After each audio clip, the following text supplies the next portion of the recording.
തീർച്ചയായും എന്റെ സഹപാനലിസ്റ്റ് പറഞ്ഞ ചില പോയിന്റുകളോട് ഞാൻ യോജിച്ചുകൊണ്ട് തന്നെ അതിനോട് ആഡ് ചെയ്യാൻ ആഗ്രഹിക്കുന്നു. അമേരിക്കയിൽ ഞാൻ 20 വർഷം മുമ്പ് വന്നപ്പം ആദ്യം കണ്ട ഒരു അഡ്വർടൈസ്മെന്റ് അമേരിക്ക റൺസ് ഓൺ ഡങ്കിൻസ് എന്നുള്ളതാണ്. അപ്പൊ അതിനുശേഷം പിന്നെ എനിക്ക് മനസ്സിലായി അമേരിക്ക റൺസ് ഓൺ ഡങ്കിൻസ് എന്നുള്ള അഡ്വർടൈസ്മെന്റിനകത്ത് ഈ മൈഗ്രേഷനെ പറ്റി ശ്രദ്ധിച്ചപ്പോൾ എനിക്ക് മനസ്സിലായത് അമേരിക്ക റൺസ് ഓൺ മൈഗ്രൻസ്. ഇപ്പം നമുക്ക് ബ്രാക്കറ്റിൽ പറയാൻ വേണമെങ്കിൽ ഇല്ലീഗൽ മൈഗ്രൻസ് ടു. അപ്പം ഈ കാറ്റഗറിക്കുള്ള ലീഗലായിട്ട് വന്ന മൈഗ്രൻസിനും ഇല്ലീഗലായിട്ടുള്ള മൈഗ്രൻസിനും ഒക്കെ ഈ അമേരിക്കയെ ആക്കാനായിട്ടുള്ള കോൺട്രിബ്യൂഷൻ തന്നിട്ടുണ്ടോ എന്നുള്ള കാര്യത്തിൽ ഒരു സംശയവുമില്ല. എന്നാൽ എല്ലാ പോളിസികൾക്കും ഒരു ബാലൻസ് വേണം. കഴിഞ്ഞ തവണത്തെ ഇലക്ഷനിലെ കുടിയേറ്റം, അതായത് ഇമിഗ്രേഷൻ ഒരു സെൻട്രൽ പോയിന്റ് ആയിരുന്നു. അതുപോലെ തന്നെ ടാരിഫും ഒരു സെൻട്രൽ പോയിന്റ് ആയിരുന്നു. അപ്പൊ ആ രണ്ട് കാര്യങ്ങളിൽ ട്രംപ് ഇവിടുത്തെ പ്രസിഡന്റ് എന്നുള്ള രീതിയിൽ തീരുമാനങ്ങൾ എടുക്കുന്നതിൽ നമുക്ക് ഒരു വിയോജിപ്പിക്കും ചെയ്യാൻ പറ്റത്തില്ല. എന്നാൽ കൈവിലങ്ങ് വെച്ച് കഴിഞ്ഞാൽ, ഞാൻ കഴിഞ്ഞ ദിവസം ഒരു ചാനലിൽ പറഞ്ഞ കണക്ക് തന്നെ നമുക്ക് എനിക്കറിയാൻ കഴിഞ്ഞത് നാല് തരത്തിൽ നമുക്ക് കൈവിലങ്ങ് വെക്കാൻ പറ്റുന്നതാണ് എനിക്ക് മനസ്സിലായത്. ഒന്ന് സ്റ്റാൻഡിംഗ് പൊസിഷനിൽ, രണ്ട് നീലിംഗ് പൊസിഷനിൽ, മൂന്ന് പ്രോൺ പൊസിഷനിൽ, നാല് വാൾ സപ്പോർട്ടോട് കൂടി. അപ്പൊ അതിനകത്ത് ഏറ്റവും ഈസി ആയിട്ട് കൈ അല്പം ഒന്ന് മൂവ് ചെയ്യാൻ പറ്റുന്ന ഒരു പൊസിഷനാണ് നമ്മൾ ഈ രണ്ട് കൈയും ഒരു ചങ്ങലയിട്ട് ഒരു ചെയിൻ ഉണ്ടെങ്കിൽ ഒരു ചെറിയൊരു ഗ്യാപ്പ് ഉണ്ട് കൈകൾ തമ്മിൽ. അപ്പൊ ഒരു മിനിമം മൂവ്മെന്റ്സ് അത് അലൗഡ് ആണ്. അപ്പൊ അത് അമാനുഷികപരമാണോ എന്ന് ചോദിച്ചു കഴിഞ്ഞാൽ, അത് ഇൻഹ്യൂമൻ ആണോ എന്ന് ചോദിച്ചു കഴിഞ്ഞാൽ അത് അല്ല എന്നുള്ളതാണ് അതിന്റെ ഒരു ആൻസർ. അതിന് പകരം ഒരു സിപ് ടൈ എടുത്തിട്ട് ക്രിസ് ക്രോസ് ആയിട്ട് ഇങ്ങനെ ആയിരുന്നുവെങ്കിൽ തീർച്ചയായിട്ടും മൂവ്മെന്റ് വളരെ റെസ്ട്രിക്ഷൻ ആണ്. അവർക്ക് ഫുഡ് കഴിക്കാനോ അല്ലെങ്കിൽ ബാത്റൂം ടോയ്ലറ്റ് യൂസ് ചെയ്യാനോ പറ്റത്തില്ല എന്നുള്ള കാര്യം വ്യക്തമാണ്. എന്നാൽ ഇന്ത്യ ഗവൺമെന്റിന് ഇതിനെ ഈ ഒരു കാര്യത്തെ ഒന്നും കൂടെ ബെറ്റർ ആയിട്ട് ഡീൽ ചെയ്യാൻ പറ്റുമോ എന്ന് ചോദിച്ചു കഴിഞ്ഞാൽ അതിന്റെ ആൻസർ യെസ് ആണ്. കാരണം ഞാനൊരു എക്സാമ്പിൾ പറയാം, കൊളംബിയയുടെ എക്സാമ്പിൾ. കൊളംബിയയിലേക്ക് ആദ്യത്തെ മിലിറ്ററി പ്ലെയിന് പോയപ്പം അമേരിക്കയും കൊളംബിയയുമായിട്ട് നമുക്ക് ആനയും ആടും പോലെയാണ്, അത്രയും കമ്പയർ ചെയ്യാൻ പറ്റാത്ത ഒരു സിറ്റുവേഷൻ ആണ്. എന്നാൽ പോലും കൊളംബിയയുടെ പ്രസിഡന്റ് പറഞ്ഞു, ഞാൻ അമേരിക്കയിലെ മിലിറ്ററി ഫ്ലൈറ്റ് ഇവിടെ ഇറങ്ങാൻ സമ്മതിക്കുകയില്ല, തിരിച്ചു പോകണം എന്നുള്ള സ്റ്റാൻഡ് എടുത്തു. അതിനുശേഷം മാറ്റി പറഞ്ഞു, അവർ ചർച്ച ചെയ്ത് അമിക്കബിൾ എന്നെ സെറ്റിൽ ചെയ്തു, കൊളംബിയ ഇങ്ങോട്ടേക്ക് ഫ്ലൈറ്റ് അയച്ചു എന്നത് വേറൊരു കാര്യം. എന്നാൽ അതുപോലൊക്കെ തന്നെ ഇങ്ങനെ ഒരു സിറ്റുവേഷൻ ഉണ്ട് എന്നുള്ളത് ഇന്ത്യ ഗവൺമെന്റും അറിയാമായിരുന്നു. അങ്ങനെയാണെങ്കിൽ ട്രംപിന്റെ ഒരു പോളിസിയും ഇതാണെന്ന് അറിയാമായിരുന്നുവെങ്കിൽ maybe somehow India government ഇത് അറിഞ്ഞില്ല എന്ന് നടിക്കാതെ, അല്ലെങ്കിൽ ഒരു പ്രൈവറ്റിൽ അവർ സംസാരിച്ച് കാണും, ശശി തരൂരൊക്കെ പറഞ്ഞു മുടക്ക് തന്നെ, എന്നാൽ അതിലും ഒരു സ്റ്റെപ്പ് കൂടെ കടന്നുകൊണ്ട് ഈ ഒരു ഫ്രണ്ട്ഷിപ്പിനെ അല്പം കൂടെ ഒന്ന് മുതലെടുക്കാനുള്ള ഒരു ശ്രമം ആ ഭാഗത്ത് നിന്ന് മേ ബി ഉണ്ടാകുമായിരുന്നെങ്കിൽ ഒന്നും കൂടെ നല്ലതായിരുന്നു എന്ന് എനിക്ക് തോന്നുന്നു. കാരണം ഒരു മിലിറ്ററി ഫ്ലൈറ്റ് ഇങ്ങോട്ട് വന്നാൽ വലിയ കുഴപ്പമൊന്നുമില്ല. കാരണം അമേരിക്കയും ഇന്ത്യയുമായിട്ട് പല കാര്യങ്ങളിലും സാങ്കേതികപരമായിട്ടും മിലിറ്ററിയുമായിട്ടും കോപ്പറേറ്റ് ചെയ്യുന്ന രാജ്യങ്ങളാണ്.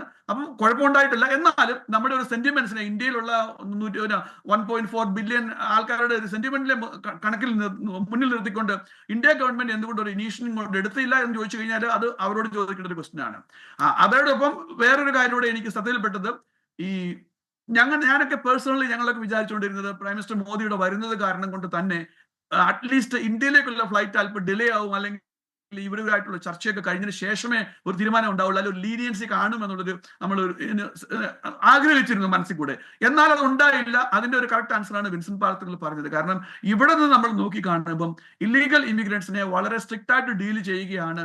ആ ഒരു മെസ്സേജ് ലോകമാകമാനം പോയാലോ അവിടുന്ന് ഇങ്ങോട്ടേക്ക് വരാതിരിക്കത്തുള്ളൂ. അല്ലെങ്കിൽ ഇപ്പോൾ ഈ വരുന്ന പോണക്ക് തന്നെ പതിനായിരക്കണക്കിന് ആൾക്കാർ സമ്മോദാത സോഴ്സിലൂടെ കാർട്ടൽസിന്റെ സപ്പോർട്ട് ഇല്ലേലും അവർ വരും എന്നുള്ളൊരു പ്രതിഭാസമാണ്. അപ്പൊ അതിന് തടയിടണമെങ്കിൽ ഇവിടെ നിന്നുള്ളൊരു സ്ട്രോങ് ആയിട്ടുള്ള ഒരു അഗ്രസീവ് ആയിട്ടുള്ള പോസ്റ്റർ.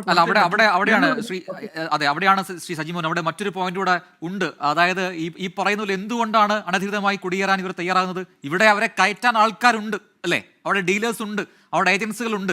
അപ്പോൾ അവർക്കെതിരെ ഒരു ആക്ഷൻ എടുക്കാതെ ഇത് പൂർണ്ണമായും ഈ ആൾക്കാരെ, ഇവിടെ അനധികൃതമായി കുടിയേറുന്ന ആൾക്കാരെ മാത്രം പുറത്താക്കിക്കൊണ്ട് ഈ ഒരു പ്രശ്നത്തെ പരിഹരിക്കാൻ കഴിയും എന്ന് കരുതാൻ കഴിയുമോ? പുതിയ ആൾക്കാരെ തേടി ഇവിടുത്തെ ഏജന്റുമാർ മറ്റു രാജ്യങ്ങളിലേക്ക് പോകും. അത് ഇന്ത്യ എന്നല്ല, ലോകരാജ്യങ്ങളിൽ പലർക്കും ഉണ്ടാവാം ആ ഒരു നെറ്റ്വർക്ക്. അപ്പം അതിനെ തടയിടാൻ എന്ത് ചെയ്യാനാണ് ട്രംപിന്റെ ശ്രമം? അത്തരം നേരത്തെ ആ ഒരു പ്രഖ്യാപനം ഉണ്ടായിരുന്നു, പക്ഷേ എന്ത് ചെയ്യാൻ പോകുന്നു എന്ന് ഇതുവരെ പറഞ്ഞിട്ടുമില്ല. ആദ്യം ഉള്ള ആൾക്കാരെ പുറത്താക്കുന്നു. So what is the next step?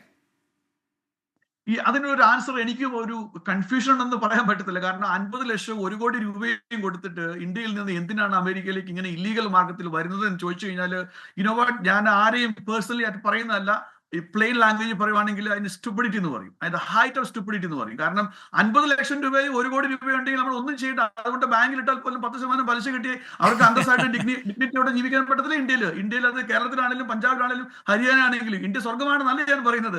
But dignified ആയിട്ടുള്ള ഒരു ലൈഫിനോട് ഒരു പോസിബിലിറ്റി ഉണ്ട്. അപ്പൊ അവർ ഈ 50 ലക്ഷവും 1 കോടിയും ഒക്കെ കൊടുത്തിട്ട് ഇത്രയും ലീഗൽ വഴിയല്ല ഇല്ലീഗലായിട്ട് വരുന്നിട്ട് പിന്നെ ഈ ഒരു ചർച്ചയിലേക്ക് പോകുന്നത് തന്നെ അന്യായമായ ഒരു കാര്യമാണെന്ന് ഞാൻ പറയാൻ ആഗ്രഹിക്കുന്നു. ഞാൻ ആരുടെയും സെന്റിമെന്റ്സിനെ നെഗറ്റീവായിട്ട് ആയിട്ട് പറഞ്ഞതല്ല. പേഴ്സണലി ഐ ഫീൽ അവരുടെ ഇങ്ങനെയുള്ള ഓരോ ഫാമിലിയോടും എനിക്ക് സെന്റിമെന്റ് ഉണ്ട്. I feel bad about it. കാരണം നമ്മൾ എല്ലാവരും വരുന്നത് ജീവിതം നയിക്കുന്നത് ഒരു ഡ്രീമാണ്. ആ ഡ്രീമിന്റെ ഒരു കാരണമാണ് ഓരോ രീതിയിൽ വന്നത് മാത്രമേ ഉള്ളൂ. നേരത്തെ പറഞ്ഞല്ലോ ഈ രീതിയിൽ 1 കോടി രൂപയുണ്ടെങ്കിൽ നമുക്ക് സുഖമായി നാട്ടിൽ താമസിക്കാം, അതും ലാവിഷായി താമസിക്കാം എന്ന് പറയുന്നു. അപ്പോൾ ഔദ്യോഗികമായ എല്ലാ രേഖകളും ഉണ്ടെങ്കിൽ അമേരിക്കയിൽ സുഖമാണോ ജീവിക്കാൻ? താങ്കൾക്ക് ഇത്രയും എക്സ്പീരിയൻസ് ഉണ്ടല്ലോ. ഞാൻ ഞാൻ ഇന്ത്യൻ ഒറിജിൻ ആണ്, ഇപ്പോൾ അമേരിക്കൻ ആണ്. I pride to be an American. കാരണം ഇവിടെ വന്നതിന് ശേഷം എനിക്ക് ഇന്ത്യയിൽ ചിന്തിക്കാൻ പറ്റാത്ത പല കാര്യങ്ങളും ചെയ്യാൻ പറ്റി എന്നുള്ള കാര്യത്തിൽ ഒരു സംശയമില്ല. ഞാൻ ഒരു ഫാർമസ്യൂട്ടിക്കലിന്റെ ലീഡർഷിപ്പിൽ വന്ന ഒരാളാണ്. ഇപ്പൊ ഞാൻ കൺസ്ട്രക്ഷനും മറ്റു പല കാര്യങ്ങളിലും ഫൊക്കാനയിലും അങ്ങനെ പല കാര്യങ്ങളും എനിക്ക് ഇവിടെ വന്ന് എന്റെ എഡ്യൂക്കേഷൻ ഇംപ്രൂവ് ചെയ്യാൻ പറ്റി, എന്റെ പ്രൊഫഷൻ ചെയ്യാൻ പറ്റി എന്നുള്ള കാര്യത്തിൽ സംശയമില്ല. അതുകൊണ്ട് തന്നെ ആയിരിക്കാം അമേരിക്ക ഒരു ഡ്രീം കൺട്രി ആണോ എന്ന് ചോദിച്ചു കഴിഞ്ഞാൽ ഡ്രീം കൺട്രി ആണ്. ഈ ട്രംപ് എടുത്ത പുതിയ തീരുമാനങ്ങൾ, ഇപ്പോൾ എക്സിക്യൂട്ടീവ് ഓർഡേഴ്സ് അടക്കമുള്ള കാര്യങ്ങളിലേക്ക് നോക്കിക്കഴിഞ്ഞാൽ ഈ എടുത്തുചാട്ടം അത് ആണോ എന്ന് സംശയം. അത് എത്ര നാളത്തേക്ക് ഇത് എക്സ്റ്റെൻഡ് ചെയ്ത് കൊണ്ടുപോകാൻ കഴിയും എന്നൊക്കെയുള്ള ചോദ്യങ്ങൾ മറുഭാഗത്തുണ്ട്. ലോകരാജ്യങ്ങൾ നിലവിൽ അമേരിക്കൻ നിലപാടുകൾ അല്ലെങ്കിൽ ട്രംപിന്റെ നിലപാടുകളെ ഏത് രീതിയിൽ കാണുന്നു എന്നാണ് മനസ്സിലാക്കേണ്ടത്. ഒരു വലിയ മാറ്റത്തിന് ഇത് വഴിവെക്കുന്ന രീതിയിലുള്ള ചലനങ്ങൾ അമേരിക്കയിൽ ഉണ്ടാകുന്നുണ്ടോ അല്ലെങ്കിൽ ഉണ്ടാകാൻ പോവുകയാണോ? ഇതിനെ കാണേണ്ടത് ഇപ്പം എക്സിക്യൂട്ടീവ് ഓർഡേഴ്സ് എല്ലാം അദ്ദേഹം പുതിയതായിട്ട് കൊണ്ടുവന്ന എക്സിക്യൂട്ടീവ് ഓർഡേഴ്സ് അല്ലേ. ഇപ്പം അമേരിക്കൻ ഹിസ്റ്ററി നോക്കി കഴിഞ്ഞു കഴിഞ്ഞാൽ ഓരോ പ്രസിഡന്റ്, ഇപ്പൊ ബൈഡൻ വന്ന സമയത്ത് 170ഓളം എക്സിക്യൂട്ടീവ് ഓർഡേഴ്സ് അദ്ദേഹത്തിന്റെ പൊളിറ്റിക്കൽ എന്താ പറയുക ഒരു ചായ്വ് വെച്ച് അദ്ദേഹത്തിന്റെ ജനങ്ങളെ പ്ലീസ് ചെയ്യാനുള്ള രീതിയിൽ കൊണ്ടുവന്നിട്ടുണ്ട്. അത് ട്രംപ് വരുമ്പോൾ മാറ്റി. അപ്പോൾ അത് അടുത്ത ഗവൺമെന്റ് വരുമ്പോൾ അത് മാറ്റും. സോ അങ്ങനെ എല്ലാ എക്സിക്യൂട്ടീവ് ഓർഡേഴ്സും അദ്ദേഹം പുതിയതായിട്ട് കൊണ്ടുവരുന്നതല്ല, പഴയതിനെ മാറ്റി അദ്ദേഹത്തിന്റെ എന്താ റൈറ്റ് വിങ് ഐഡിയോളജി അതിൻ്റെ അത് കൊണ്ടുവരുന്നു, അല്ലെങ്കിൽ നാഷണലിസ്റ്റ് ഐഡിയോളജി കൊണ്ടുവരുന്നു, അല്ലെങ്കിൽ കൺസർവേറ്റീവ് ഐഡിയോളജി കൊണ്ടുവരുന്നു, അതിന്റെ ഭാഗമായിട്ട് മാറ്റുന്നു. പിന്നെ ലോകം എങ്ങനെ കാണുന്നു എന്ന് ചോദിച്ചു കഴിഞ്ഞാൽ, ഇപ്പം നേരത്തെ ടാരിഫിന്റെ കാര്യം 2 സഹ പാനലിസ്റ്റുകളും മനോഹരമായിട്ട് പറഞ്ഞു. ഇതിനകത്ത് ഒരു ഏറ്റവും റിലേറ്റബിൾ ആയിട്ടുള്ള ഒരു സിമ്പിൾ എക്സാമ്പിൾ ആണ്. ഹാർലി ഡേവിഡ്സൺ നമുക്കൊക്കെ ഇഷ്ടപ്പെട്ട ഒരു ബൈക്കാണ്. ആ ബൈക്ക് നമ്മൾ ഇവിടെ നാട്ടിൽ വരുമ്പോഴത്തേക്കും ട്രംപിന്റെ നെഗോഷിയേഷൻ ടാക്ടിനെ കുറിച്ച് ശ്രീ വിൻസെന്റ് സേവ്യർ പറഞ്ഞിരുന്നു. ഈ 2018 ട്രംപ് അധികാരത്തിലായിരുന്ന സമയത്ത് 75% ഡ്യൂട്ടിയും 28% GSTയും 3% സെസ്സും ആയിട്ട് 106% ടാക്സിലാണ് ഹാർലി ഡേവിഡ്സൺ ഇന്ത്യയിൽ ഇറങ്ങുന്നത്. പക്ഷെ ഇന്ത്യയിൽ നിന്ന് അങ്ങോട്ട് വിടുന്ന റോയൽ എൻഫീൽഡ് ബൈക്കുകൾക്ക് 2.5% ആകെ ഡ്യൂട്ടി ഉള്ളൂ. അപ്പൊ ആ ഒരു ഡിസ്പാരിറ്റി നോക്കി അങ്ങനെ മാത്രം ചിന്തിച്ചാൽ, ബാക്കി എല്ലാം നമ്മൾ വിടുക, ഇന്ത്യൻ അമേരിക്കൻ ഐഡിയോളജി ഇതെല്ലാം വിട്ടിട്ട് അങ്ങനെ ചിന്തിച്ചു കഴിഞ്ഞാൽ ട്രംപ് പറയുന്നത് ശരിയല്ലേ എന്ന് തന്നെയാണ് എൻ്റെ ആർഗ്യുമെന്റ്. പിന്നെ രണ്ടാമത്തെ കാര്യം, ഇമിഗ്രൻസിന്റെ കേസിൽ ഏത് രാജ്യമാണെന്നുണ്ടെങ്കിൽ ഇപ്പൊ UK-യിലും ഫ്രാൻസിലും ജർമ്മനിലും ഒക്കെ നടക്കുന്നത് നമ്മൾ കാണുന്നതാണ്. ഇല്ലീഗൽ ഇമിഗ്രൻസിനെ നേരത്തെ ശ്രീ സജിമോൻ ആന്റണി പറഞ്ഞു എല്ലാത്തിനും ഒരു ബാലൻസിങ് ആക്ട് ഉണ്ട്, അതാണ് അതിന്റെ ശരി. അപ്പൊ ഒരു ബാലൻസ് വെച്ച് കൊണ്ടുവന്നില്ലെന്നുണ്ടെങ്കിൽ കഴിഞ്ഞ ഒരു 4 വർഷത്തിനിടെ ബൈഡന്റെ അഡ്മിനിസ്ട്രേഷനിടയിൽ ഏകദേശം 10 മില്യണോളം ഇല്ലീഗൽ ഇമിഗ്രൻസ് ആണ് കയറി വന്നതെന്ന് പറയുന്നു. അതൊരു വലിയ ലോഡാണ്. അമേരിക്ക പോലെ രാജ്യത്തിനാണെങ്കിൽ പോലും വലിയൊരു ലോഡാണ്. ഇനി അങ്ങനെ സംഭവിക്കാതിരിക്കാനും കൂടെ ഒരു സ്ട്രോങ് ആയിട്ടൊരു മെസ്സേജ് കൊടുക്കാനും കൂടെയാണ് അദ്ദേഹം ഇത് ചെയ്തത്. അപ്പൊ ഇപ്പൊ ഇന്ത്യൻസിനെ ഇങ്ങോട്ട് വിട്ടതിന് ശേഷം ഒരു സ്ക്രീൻഷോട്ട് ഉണ്ട്, ട്വിറ്ററിൽ ഇവർ പോസ്റ്റ് ചെയ്തത് കണ്ടിട്ടുണ്ടോ എന്നത്. ഐസ് പോസ്റ്റ് ചെയ്തതിൻ്റെ അകത്ത് വ്യക്തമായിട്ട് അവസാനം പറഞ്ഞിട്ടുണ്ട് ഇത് ഇന്ത്യക്കാരെ ഇങ്ങോട്ട് കയറ്റി കൊണ്ടുപോവാണ്. അതിന്റെ അടിയിൽ ബോൾഡ് ആയിട്ട് എഴുതി വെച്ചിട്ടുണ്ട്, illegal immigrants are not welcome, if you step in you will be removed. അങ്ങനെ തന്നെ എഴുതിയിട്ടുണ്ട്. അതൊരു വാർണിംഗ് ആണ്. ഇത് കാണുന്ന ലോകത്തിരിക്കുന്ന ഏത് രാജ്യവും അല്ല അങ്ങോട്ട് കടക്കാൻ ആഗ്രഹിക്കുന്ന ഏത് രാജ്യക്കാരനും ഉള്ളൊരു വാർണിംഗ് ആണ്. 1. 2, ട്രംപിനെ അധികാരത്തിൽ ഏറ്റിയത് ഏകദേശം 77 മില്യൺ ആളുകളാണ്. അവർക്കുള്ള ഒരു മെസ്സേജ് കൂടിയാണ്, നിങ്ങൾ എന്നെ കയറ്റിയത് ഇതുകൊണ്ടാണ്, ഒരു പ്രസിഡന്റ് ആക്കിയത് ഇതുകൊണ്ടാണ്, ആ റീസൺ ഞാൻ നിറവേറ്റുന്നു, ഇല്ലീഗൽ ഇമിഗ്രൻസിനെ ഞാനൊന്ന് ഡീപ്പോർട്ട് ചെയ്യുമെന്ന് പറഞ്ഞു, ഞാൻ കയറിയ ഉടൻ തന്നെ ഡീപ്പോർട്ട് ചെയ്യുന്നു. ഈ 2 മെസ്സേജസ് ഈ 2 ആളുകൾക്ക് അയക്കുക എന്നുള്ളതാണ് ഉദ്ദേശം. പിന്നെ ഇന്ത്യനെ ബാധിക്കാം. ഇപ്പം മറ്റുള്ള രാജ്യങ്ങൾ ഇപ്പൊ സ്പെസിഫിക്കലി ഇന്ത്യയെ ബാധിക്കാവുന്ന 2 രീതിയുണ്ട്. ഇപ്പം 7 ലക്ഷത്തോളം ആളുകൾ ഉണ്ടെന്ന് പറയുന്നു. ഫസ്റ്റ് സ്റ്റേജിൽ 18,000 ആളുകളെയാണ് വിടുന്നെന്ന് പറയുന്നു. ഈ ആളുകൾ വരുന്ന നമുക്ക് ചില സമയത്ത് വേണേൽ പോസിറ്റീവ് ആകാം. ഇപ്പൊ ഈ പറയുന്ന ആളുകൾ എത്രത്തോളം സ്കിൽഡ് ലേബർ ചെയ്യുന്ന ആളുകളാണെന്ന് അറിയത്തില്ല. സ്കിൽഡ് ലേബർ ചെയ്യുന്ന ആളുകളാണ് ഇന്ത്യക്ക് അതൊരു അസറ്റ് ആണ്.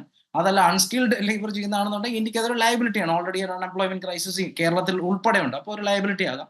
പിന്നെ റെമിറ്റൻസസിന്റെ കേസിൽ ഒരു പക്ഷേ ഒരു പ്രശ്നം ഉണ്ടായേക്കും. ഇപ്പൊ റെമിറ്റൻസസ് ഈ നിൽക്കുന്ന ആളുകൾ വർഷങ്ങളോളം അവിടെ നിൽക്കുന്നവരാണെന്നുണ്ടെങ്കിൽ ആ റെമിറ്റൻസസിന് ഒരു കുറവ് വന്നേക്കും. ഇതിനപ്പുറം ഇന്ത്യക്ക് ഒരു വലിയ ഫൈനാൻഷ്യൽ ബർഡൻ ഒന്നും ഇവിടെ വരാൻ പോകുന്നില്ല.